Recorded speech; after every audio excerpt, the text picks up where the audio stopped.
Damn Reincarnation, capítulo 53, Conto de Fadas, 2. O chefe dos gigantes, Kamash, era ridiculamente enorme.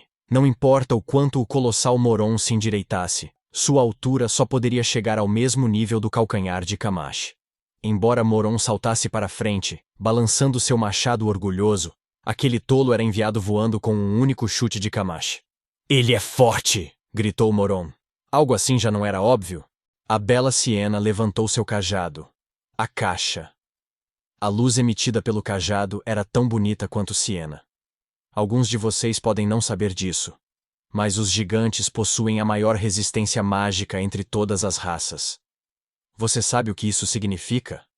Não importa o quão poderosos os feitiços de Siena fossem, eles eram inúteis contra um gigante. Mas seu inimigo era o temido Kamash, um gigante que tinha centenas de anos e o chefe mais poderoso de toda a história dos gigantes. No entanto, todos vocês devem saber que só porque é poderoso não significa que é uma ótima pessoa.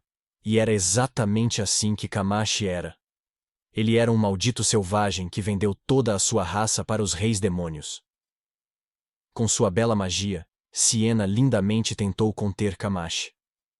Como diabos você usaria uma bela magia para conter alguém lindamente?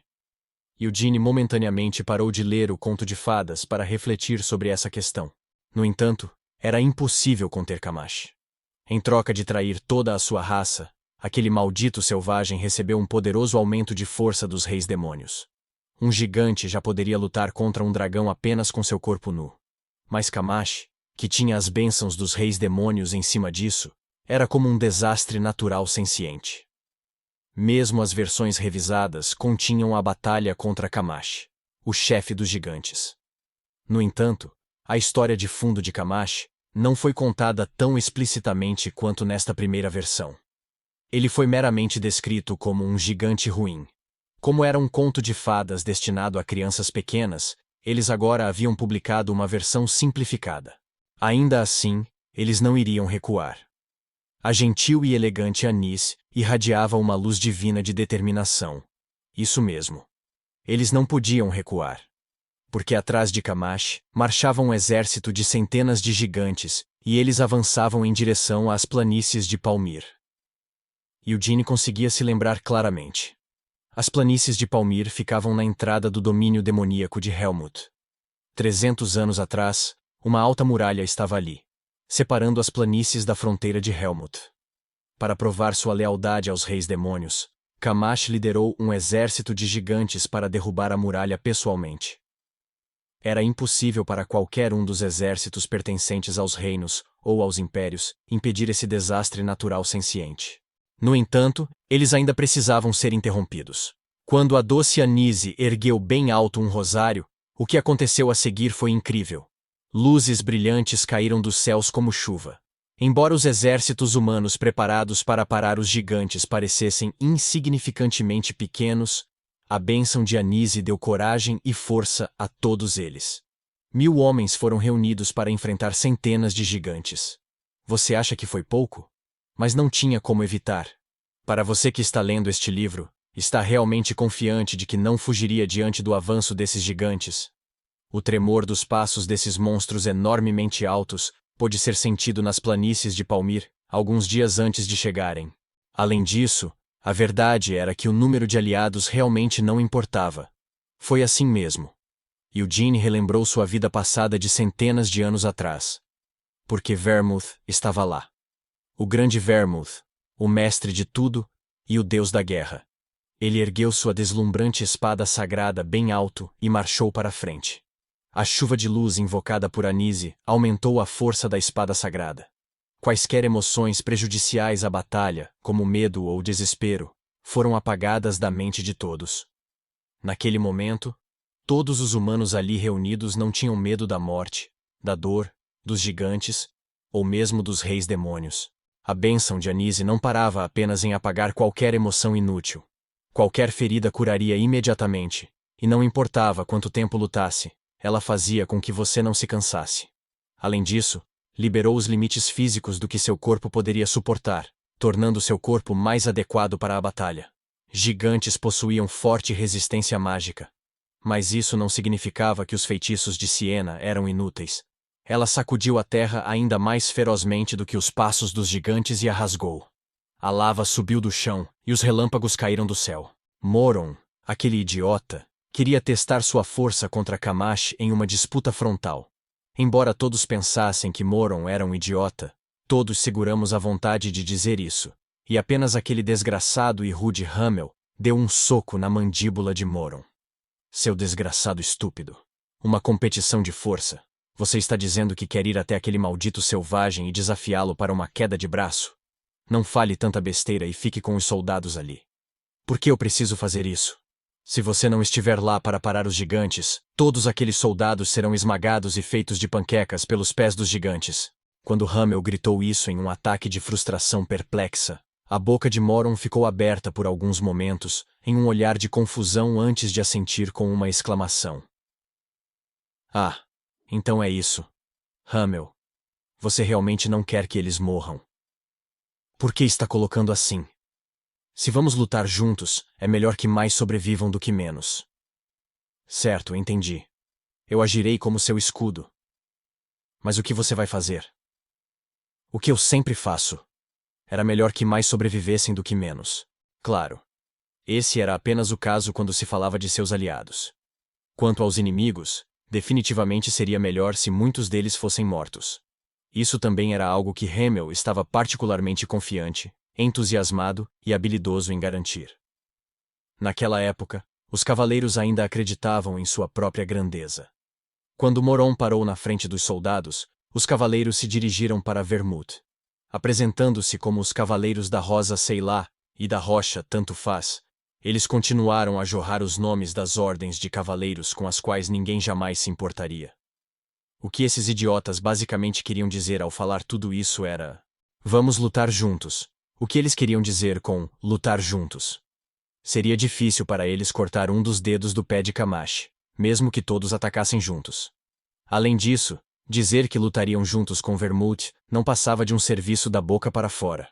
O que eles realmente queriam era ter seus nomes adicionados à lenda de Vermouth, para que sua reputação pudesse ser passada para as gerações futuras. Além disso, Vermouth realmente não gostava de lutar com esses grupos. Ele sabia muito bem que se lutasse ao lado desses cavaleiros, eles apenas o puxariam para baixo inutilmente, e serviriam como escudos de carne no máximo. Este era o grande Vermouth. Havia apenas um homem capaz de lutar ao lado daquele monstro desumano, e ele era o único que Vermouth podia confiar neste campo de batalha. Hamel. Sim. O que foi? Hamel, o tolo. O braço esquerdo. Consegue? Prefiro o braço direito. Aquele maldito do Kamash não é destro? Se é esse o caso, você pode pegar o braço direito. Por que precisamos dividir o braço esquerdo e o braço direito? Eu só vou descobrir à medida que for avançando. Isso é... É difícil colocar em palavras. Embora vocês leitores possam não estar cientes disso, demorei muitas tentativas para escrever isso de alguma forma, sabe? No entanto, se você leu até aqui, tenho certeza que já percebeu. Não tenho tanta habilidade em escrever histórias. Eu apenas escrevo o que me vem à mente. Enfim, foi uma luta inacreditável. Kamash era alto como uma montanha. Quanto ao Vermouth e Hamel, bem, embora não fossem tão grandes quanto Moron, ainda eram altos e com bons físicos, mas não havia como serem comparados com Kamash. No entanto, Kamash não conseguiu avançar mais. Quando ele tentou dar mais um passo, Hamel cortou seu tornozelo com um machado. Quando o gigante balançou o braço para a praga, Hamel cortou seu braço com uma espada. Quando Kamash jogou o punho em Hamel, a lança dele perfurou o pulso de Kamash. Então Vermouth abriu a garganta de Kamash. Não foi tão simples como este livro fez parecer. Confiando na bênção de Anise, Hamel saiu para enfrentar Kamash. Sempre que as coisas ficavam assustadoras, a magia de Siena intervinha, então Vermouth aparava o ataque. Sem a ajuda da espada de luz sagrada e a ajuda de Vermouth, Hamel não poderia ter bloqueado Kamash sozinho. Somente a espada sagrada foi capaz de acabar com Kamash, que estava preenchido com o poder dos reis demônios. Mas como a espada sagrada só reconheceria Vermouth como seu mestre, o único que finalmente conseguiu matar Kamash foi ele. Com sua garganta aberta, o sangue jorrando de Kamash lavou as planícies. Era como se uma margem de rio em algum lugar tivesse se aberto.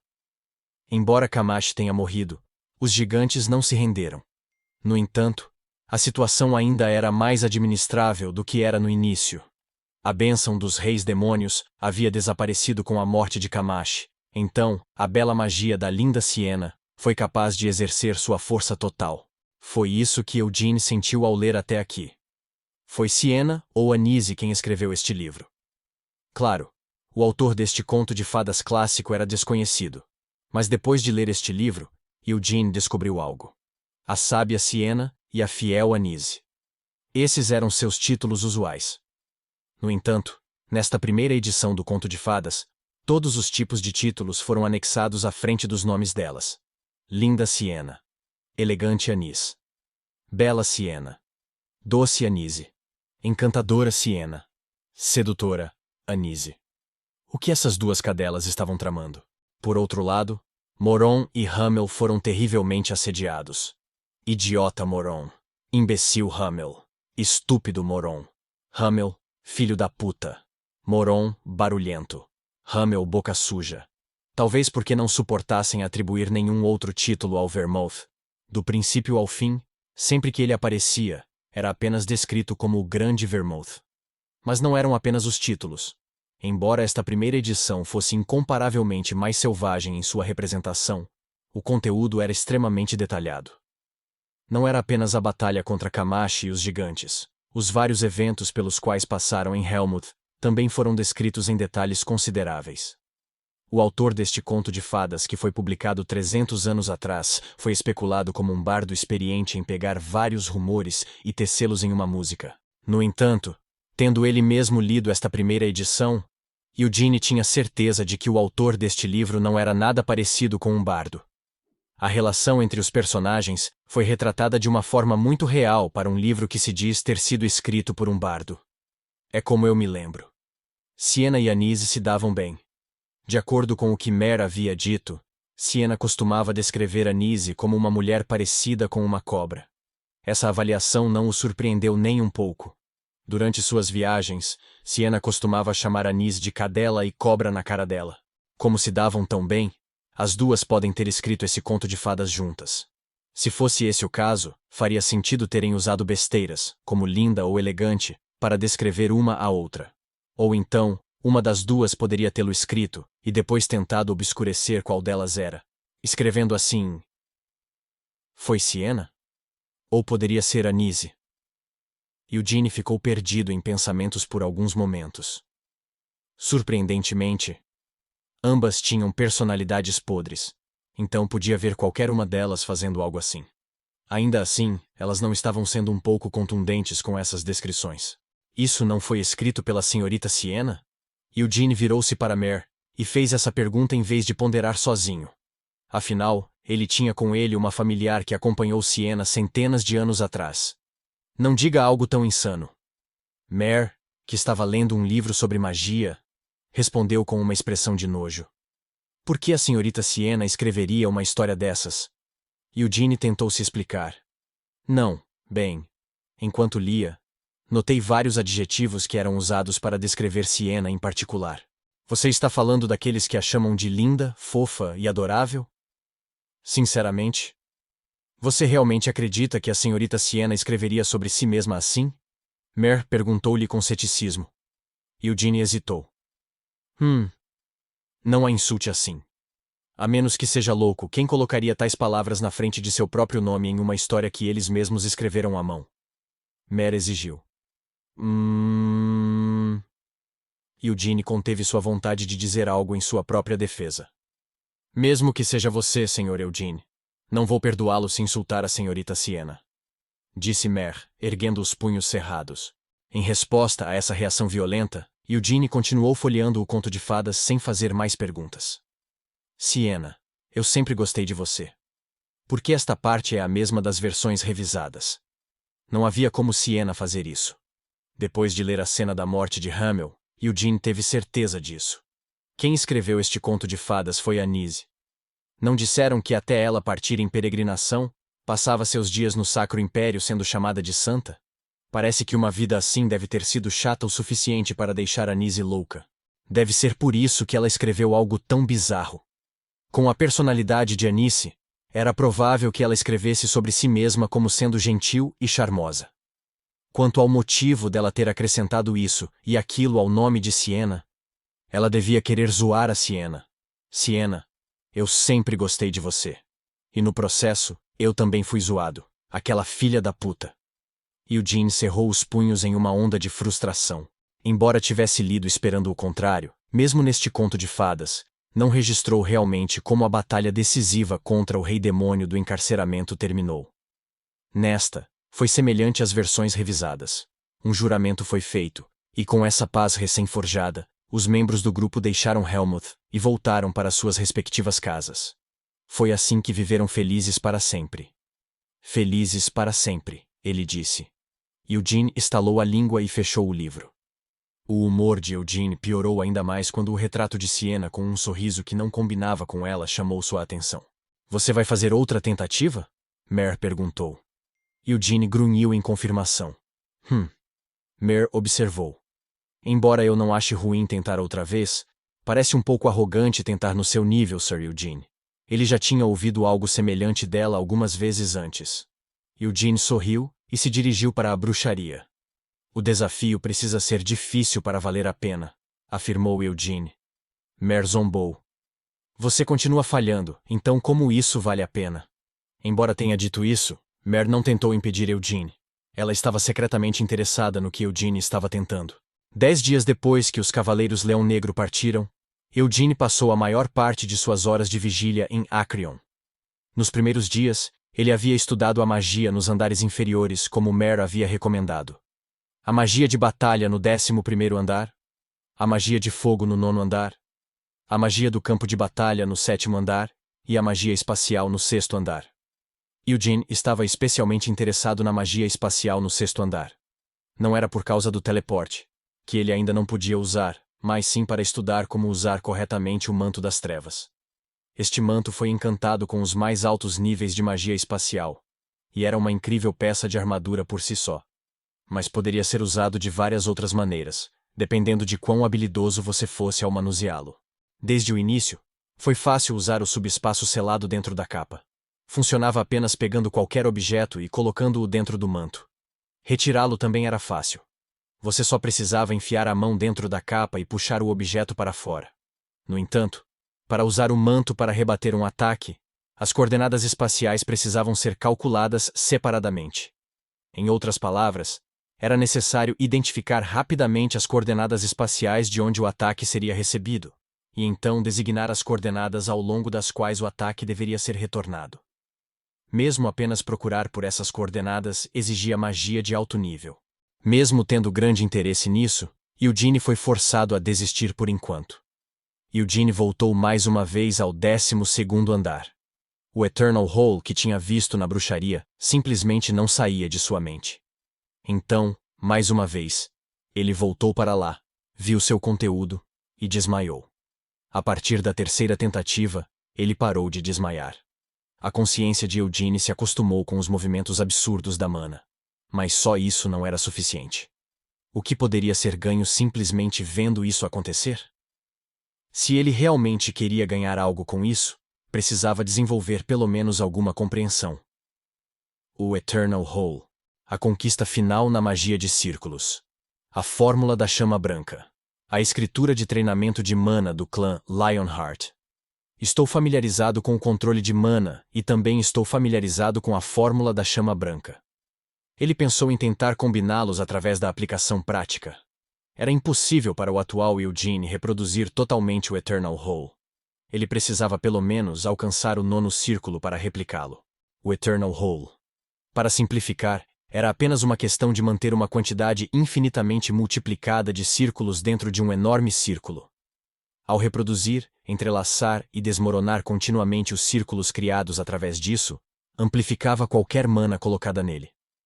Eugene não usava círculos ao conjurar magia.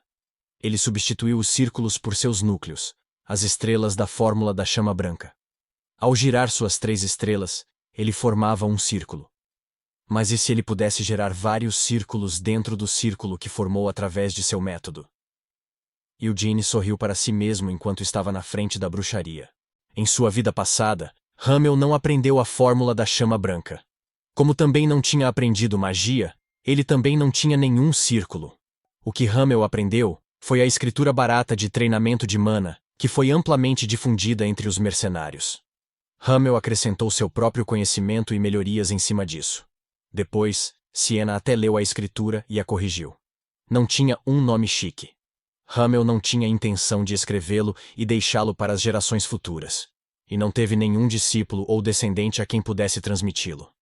No final, o único no mundo que aprendeu essa escritura de treinamento de mana foi Hamel. Primeiro, você constrói seu núcleo, então explode a mana formada neste núcleo em uma cadeia de explosões. A mana impulsionada por essa explosão interna se espalha rapidamente por todo o corpo. A mana explodida não era liberada fora do corpo. Ao explodir toda a sua mana, Hamel poderia usar toda a sua força por um único segundo. Com apenas isso, Hamel foi capaz de cortar os membros de Camache. Você nasceu com instinto para a batalha. Isso foi algo que Vermouth lhe disse uma vez. Você realmente pagou um bom dinheiro por esse tipo de escritura de treinamento de mana? Foi isso que Siena disse. Simplesmente não consigo entender. Com esse tipo de lixo. Ao praticar essa escritura de treinamento de mana, você conseguiu atingir o nível de força que tem agora? Ele conseguiu. Eugene não duvidava de si mesmo. Ele viu que sua ideia tinha alguma possibilidade de sucesso. Se fosse esse o caso, definitivamente conseguiria. Não precisava necessariamente reproduzir perfeitamente o Eternal Hole.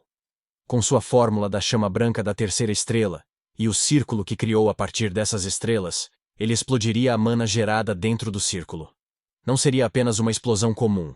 Em vez de uma explosão singular, haveria uma cadeia contínua de explosões. Se ele conseguisse fazer tudo isso tão naturalmente como se estivesse respirando, já que você me permitiu ver tudo assim. Dentro de sua consciência, Eugene viu o mar infinito de mana sendo usado para desenhar um círculo. Este era o Eternal Hole, o ponto final da magia de círculos criada por Siena. Transmitia uma sensação de admiração, embora já o tivesse visto muitas vezes. A essa altura, ele não corria mais o risco de cair inconsciente. Enquanto mergulhava em sua própria consciência, Eugene observava o fluxo de mana. Uma série infinita de círculos estava sendo criada, todos contidos em um enorme círculo. Enquanto se concentrava em sua consciência, a mana de Eugene, que era como uma partícula de poeira dentro desse vasto mar, começou a responder. Deste modo, 2 anos se passaram.